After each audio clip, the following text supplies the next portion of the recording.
Praise the Lord. கர்த்தருடைய பரிசுத்த நாமம் மகிமைப்படுவதாக. இந்த நாளில் உங்களை சந்திக்கிறதுல நான் மிகுந்த மகிழ்ச்சி அடைகிறேன். கடைசி கால ஊழியத்தின் சார்பில் உங்களை நாங்கள் வாழ்த்துக்கிறோம், ஆசீர்வதிக்கிறோம். பாருங்க, கர்த்தருடைய வார்த்தைப்படியாய் சொல்கிறது. அப்போஸ்தலர் 11வது அதிகாரம் 26வது வசனத்துல இப்படியாய் கர்த்தருடைய வார்த்தை சொல்லுது. அவர்கள் 1 வருஷ காலமாய் சபையோடு கூடியிருந்து அநேக ஜனங்களுக்கு உபதேசம் பண்ணினார்கள். முதல் அந்தியோக்கியாவிலே சீஷர்களுக்கு கிறிஸ்தவர்கள் என்கிற பேர் வழங்கிற்று அப்படின்னு சொல்லி கர்த்தருடைய வார்த்தை சொல்ல. ஒரு வார்த்தை ஜெபிக்கலாம். பரிசுத்த பிதாவே, இந்த நல்ல வார்த்தைக்காய் உமக்கு நன்றி. இந்த வார்த்தையில ஜீவன் இருக்கிறது, வல்லம் இருக்கிறது என்பதை நாங்கள் அறிந்திருக்கிறோம். உங்களுடைய வார்த்தை ஆசீர்வாதம் உள்ளது என்பதை நாங்கள் அறிந்திருக்கிறோம். கர்த்தாவே, ஆண்டவரே, உம்முடைய வார்த்தை விடுவிக்கிற வார்த்தை, சத்தியத்தை அறிவீர்கள், சத்தியம் உங்களை விடுதலையாக்குன்னு சொல்லப்பட்ட வார்த்தையின்படி கடைசி காலத்துல நாங்கள் ஆவிக்குரிய விடுதலை பெற்றவர்களாய், சரீரத்துல, ஆத்மாவில், ஆவியில விடுதலை பெற்றவர்களாய் உடைய வருகைக்கு ஆயத்தப்பட உதவி செய்யுங்க. இயேசுவின் நாமத்தில் பிதாவே, ஆமென். பாருங்க கர்த்தருடைய பிள்ளைகளை, இந்த அப்போஸ்தலர் 11வது அதிகாரத்துல நமக்கு பார்க்க முடிகிறது. முதலாவதாக கிறிஸ்தவர்கள் என்கிற பெயர் வழங்கப்பட்டாயிற்று என்று சொல்லப்பட்டிருக்கு. இன்னைக்கு பாருங்க, இந்த உலகத்துல கிறிஸ்தவர்கள் என்கிற பெயர், கிறிஸ்டியன்ஸ் என்று சொல்லுகிறது, உலக வழக்கத்தின்படி பார்த்தீங்கன்னா ரிலீஜியன் அப்படி அல்லனா மதம் என்கிற அடிப்படையில் இன்னைக்கு உலகத்தில் ரெஜிஸ்டர் பண்ணப்பட்டிருக்கு. இன்னைக்கு உலகத்தில் பல மதங்கள் இருக்குது. இஸ்லாமிய மதம் இருக்கிறது, அப்புறம் ஹிந்து மதம் என்று சொல்லப்பட்ட சீக்கிய மதம் இருக்குது. இன்னும் இப்படியாக பல மதங்கள் இருக்கிறது என்பதை நம்ம அறிந்திருக்கிறோம். ஆனால் இன்றைக்கு கிறிஸ்தவமும் ஒரு மதத்தின் அடிப்படையில் இன்னைக்கு என்ன செய்யப்பட்டிருக்கு, உலகத்தின் மனிதர்களால் என்ன செய்யப்பட்டிருக்கு, அதை சேர்த்து ஒரு மதமாக இன்னைக்கு மக்கள் அதை நினைத்து கொண்டிருக்கிறார். ஆனால் இங்க வேத வசனத்தின்படி என்ன சொல்லப்பட்டிருக்கு அப்படின்னு சொன்னா, முதலாவதாக கிறிஸ்தவர் என்கிற பெயர் எப்ப கொடுக்கப்பட்டதா, அவர்கள் 1 வருஷ காலமாய் சபையோடு கூடியிருந்து அநேக ஜனங்களுக்கு உபதேசம் பண்ணினார்கள். முதல் அந்தியோக்கியாவிலே சீஷர்களுக்கு அப்படின்னு சொல்லப்பட்டிருக்கு. சீஷர்கள் யார் அப்படின்னு சொன்னா, இந்த இயேசு கிறிஸ்து இந்த உலகத்துல வரும்போது அவர் மதத்தை ஸ்தாபிக்கும்படிக்காக வந்தாரா? இன்னைக்கு நம்ம சொல்றோம், மதம் மாத்துறாங்க. இயேசு குறித்து மற்றவங்களுக்கு பிரசங்கம் பண்ணா உடனே என்ன சொல்லுவோம், இவர்கள் மத பிரச்சாரம் பண்றாங்க, மதம் மாத்துகிறார்கள் என்று சொல்லி. ஏன் என்று சொன்னால், இன்னைக்கு உலகத்துல கிறிஸ்தவம் என்கிறது ஒரு மதத்தின் அடிப்படையில என்ன செய்யப்பட்டிருக்கு, உலகத்துல மதத்தின் அடிப்படையில கிறிஸ்தவத்தை பதித்திருக்கிறபடினால, அல்லனா அதற்குள்ளதாய் வைத்திருக்கிறபடினால போய் நீங்க இயேசு பத்தி மற்றவர்களுக்கு சொன்னாலே இவர்கள் மதத்தை பேசுகிறார்கள் என்று சொல்லி இன்னைக்கு அநேகர் நினைக்கிறாங்க. ஆனால் தேவன் இந்த உலகத்துல, இயேசு கிறிஸ்து உலகத்துல வாழும்போது அவர் என்ன சொல்லிவிட்டு போனார் பாருங்க, படித்து பாருங்கள். மத்தேயு 28வது அதிகாரத்துல 18வது வசனமும் 19 இப்படி சொல்கிறது. அப்பொழுது இயேசு சமீபத்தில் வந்து அவர்களை நோக்கி, வானத்திலும் பூமியிலும் சகல அதிகாரமும் எனக்கு கொடுக்கப்பட்டிருக்கிறது. ஆகையால் நீங்கள் புறப்பட்டு போய் சகல ஜாதிகளையும் சீஷராக்கி பிதா, குமாரன், பரிசுத்தாவின் நாமத்தினாலே அவர்களுக்கு ஞான ஸ்நானம் கொடுங்கள் என்று சொல்லப்பட்டிருக்குது. நான் உங்களுக்கு கட்டளையிட்ட யாவையும் அவர்கள் கை கொள்ளும்படி அவர்களுக்கு உபதேசம் பண்ணுங்கள். இதோ உலகத்தின் முடிவு பரியந்தம் சகல நாட்களிலும் நான் உங்களோடு கூட இருக்கிறேன் என்றார் என்று சொல்லி கர்த்தருடைய வார்த்தை சொல்லுது. இது இயேசு கிறிஸ்து இந்த உலகத்துல வந்து அவர் நமக்காக, உங்களுக்காக, எனக்காக, நம்முடைய பாவங்களுக்காக கல்வாரி சிலுவையில் இரத்தம் சிந்தி அவர் மரித்து 3வது நாள் என்ன செய்றார், உயிரோடு எழும்பி இன்னைக்கு ஜீவனோடு இருக்கிறார். அப்போ இயேசு கிறிஸ்து உயிரோடு எழும்பின பிறகு, அவர் உயிரோடு எழும்பி அதன் பிறகு சீஷர்களுக்கு அவர் என்ன செய்கிறார், தன்னை காட்சி கொடுக்கிறாரு. நான் தான் மரித்தேன், ஆனாலும் சதா காலங்களிலும் உயிரோடு இருக்கிறேன் என்று சொல்லி அவரோடு கூட இருந்த சீஷர்கள் மாத்திரமல்ல, 500க்கு அதிகமான ஜனங்கள் இயேசுவை பார்க்கிறார்கள். புறஜாதி ஜனங்கள் இயேசுவை கொண்டவர்களும் பார்க்கிறார்கள், இயேசு கிறிஸ்து உயிரோடு எழும்பினார் என்று சொல்லி. அப்படிப்பட்ட ஒரு மகிமை உள்ள தெய்வம் அவர் என்ன சொல்லிவிட்டு போகிறாரு, அவர் மரித்து உயிரோடு எழும்பின பிறகு அவர் சொல்றாரு, அப்பொழுது இயேசு சமீபத்தில் வந்து உயிரோடு எழும்பி வந்து அவர்களை நோக்கி, யாரை பார்த்து, இயேசுவை ஃபாலோ பண்ணுகிற ஜனங்களை பார்த்து, வானத்திலும் பூமியிலும் சகல அதிகாரம் எனக்கு கொடுக்கப்பட்டிருக்கிறது. அப்படி என்று சொன்னால் வானத்தை பூமிக்கும் சகல அதிகாரத்தை உடையவர் தான் நம்முடைய ஆண்டவராகிய இயேசு கிறிஸ்து. அவர் என்ன சொல்லுகிறார், அவர் அந்த ஜனங்களை பார்த்து, அவரை ஃபாலோ பண்ணுகிற ஜனங்களை பார்த்து சொல்லுகிறார், ஆகையால் நீங்கள் புறப்பட்டு போய் சகல ஜாதிகளை, இந்த உலகத்தில் இருக்கிற எல்லா ஜாதி ஜனங்களையும் என்ன செய்யுங்க, சீஷராய் மாற்றுங்கள் அப்படின்னு சொல்லி பேசுகிறார். அவர் மதம் மாற்ற சொல்லல, அவர் என்ன மாற்ற சொல்றாரு, சீஷராய் மாற்றுவதற்கு. சீஷர் என்று சொல்லும் போது என்ன அப்படின்னா, குருவை ஃபாலோ பண்ணுகிறவர்கள் தான் சீஷர்கள் என்று சொல்லுவார்கள். குரு என்ன, குரு யாரு, நமக்கு ஆண்டவராகிய இயேசு கிறிஸ்து. ஏனென்று சொன்னால் அவர்தான் மனிதனுடைய பாவத்திற்காக மரித்து, மனிதனுடைய பாவத்திற்காக தன்னுடைய ஜீவனை கல்வாரி சிலுவையில ரத்தம் சிந்தி உங்களையும் என்னையும் என்னவர் மீட்டெடுத்த குருதான் இயேசு கிறிஸ்து. அப்போ அவர்தான் நமக்கு தகப்பன், அவர்தான் நமக்கு கடவுள், அவர்தான் நமக்கு என்னவா இருக்கிறாரு, அவர்தான் தேவனா இருக்கிறாரு. அவரை ஃபாலோ பண்ணுகிறவர்களுக்கு பேர் தான் சீஷர்கள் என்று சொல்லப்பட்டிருக்கிறது. அப்போ அவரை ஃபாலோ பண்ணும்படிக்காகத்தான் அவர் சொல்றாரு. என்ன சொல்றாரு? சகல ஜாதிகளையும் சீஷராய் மாற்றுங்கள் என்று சொல்றாரு. அப்போ அந்த சீஷர்களுக்கு தான் என்ன பெயர் கிடைக்கப்பட்டது? நம்ம படித்தோம், முதலாவது படித்தோம் 11வது அதிகாரத்துல 26 அப்போஸ்தலர் 11:26 அவர்கள் 1 வருஷ காலமாய் சபையோடு கூடியிருந்து அநேக ஜனங்களுக்கு உபதேசம் பண்ணினார்கள். முதல் அந்தியோக்கியாவிலே சீசர்களுக்கு கிறிஸ்தவர்கள் என்கிற பெயர் வழங்கப்பட்டாயிற்று என்று சொல்லப்பட்டிருக்கிற வார்த்தையின்படி, அப்போ யாரெல்லாம் இயேசு கிறிஸ்துவை ஃபாலோ பண்றாங்களோ, யாரெல்லாம் அந்த குருவாகிய தேவன் சொல்லி கொடுத்த காரியங்களை ஃபாலோ பண்றாங்களோ அவர்களுக்குத்தான் என்ன பெயர் கிடைத்தது? கிறிஸ்தவர் என்கிற பெயரை கர்த்தர் கொடுத்திருக்கிறார்.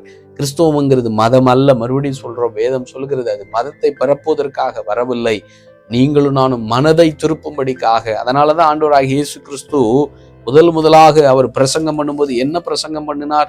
மதத்தை பரப்பும்படிக்காக அவர் பேசல. அவர் என்ன சொன்னார்? இப்படியாய் கர்த்தருடைய வார்த்தை சொல்லுது. 4வது அதிகாரத்துல இயேசு கிறிஸ்து பிரசங்கம், முதல் பிரசங்கம் இப்படியாய் அவர் பேசுகிறார். 4வது அதிகாரத்துல கர்த்தருடைய வார்த்தை சொல்கிறது. 4வது அதிகாரம் 17வது வசனம். இயேசு கிறிஸ்து முதலாவதாக பிரசங்கம் பண்றார். என்ன பிரசங்கம் பண்றாரு? அது முதல் இயேசு மனம் திரும்புங்கள், பரலோக ராஜ்யம் சமீபித்திருக்கிறது என்று பிரசங்கம் பண்ண தொடங்கினார். அப்ப இயேசு கிறிஸ்துடைய முதல் பிரசங்கம் எப்படி பிரசங்கம் பண்றாரு? மனதை திரும்புங்கள், மனதை திரும்புங்கள், மனத்தை என்ன செய்யுங்க, என்னிடத்துல திருப்புங்கள் என்றுதான் பேசுறாரு. மதம் திரும்புங்கள், மதம் மாறுங்கள், தாய் மதத்துக்கு திரும்புங்கள் அப்படிலாம் அவர் பேசல. உன் மைண்ட் இன்னைக்கு உலகத்துக்கு மேல நீ வைத்திருக்கிறாய், உன் மனசை எது மேலேயே வைத்திருக்கிறாய், உன் மனசை ஒரு விக்கிரகத்தின் மேல வைத்திருக்கிறாய், உன் மனசை எது உண்மை அற்றதா இருக்கிறதோ அதன் மேல உன் மைண்டை வைத்திருக்கிறாய். அதனால என்ன செய், உன்னுடைய மனதை திருப்பு. எதை நோக்கி திருப்பு? பரலோக ராஜ்யத்தை நோக்கி, தேவனை நோக்கி, உண்மையான தேவனை நோக்கி. உங்களுக்காய் எனக்காய் கல்வாரி சிலுவையில ரத்தம் சிந்து மீட்டெடுத்தாரே அந்த ஆண்டவராக இயேசுவை நோக்கி உன் மைண்ட துருப்பு என்று சொல்லி கர்த்தர் பேசுறாரு.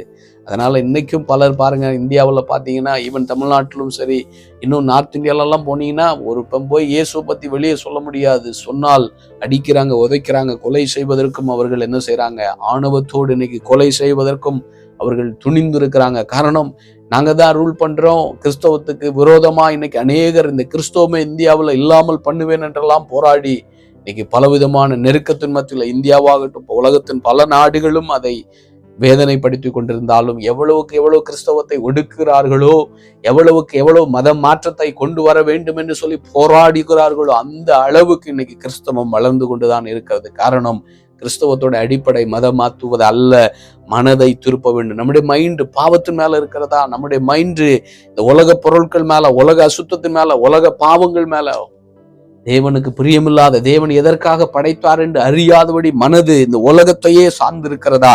அந்த மைண்டை நம்ம மாற்றி ஆண்டவராக இயேசுவை நோக்கி பார்க்கணும், பரலோகத்தை பார்க்கணும்.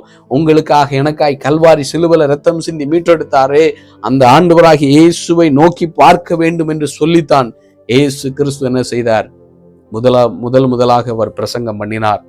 அதனாலதான் அந்த பிரசங்கம் பண்ணி அதை ஃபாலோ பண்ணினவர்களுடைய பேர் தான் கிறிஸ்தவர்கள் என்கிற பெயர் கிடைத்தது. அதனால கிறிஸ்தவங்கிறது மதம் கிடையாது. கிறிஸ்தவம் என்பது மார்க்கம், ஒரு வழி, பரலோகத்துக்கு போற வழி. அதனாலதான் ஆண்டவராக இயேசு சொல்லும்போது சொல்லுவாரு, நானே வழியும் சத்தியமும் ஜீவனுமா இருக்கிறேன்.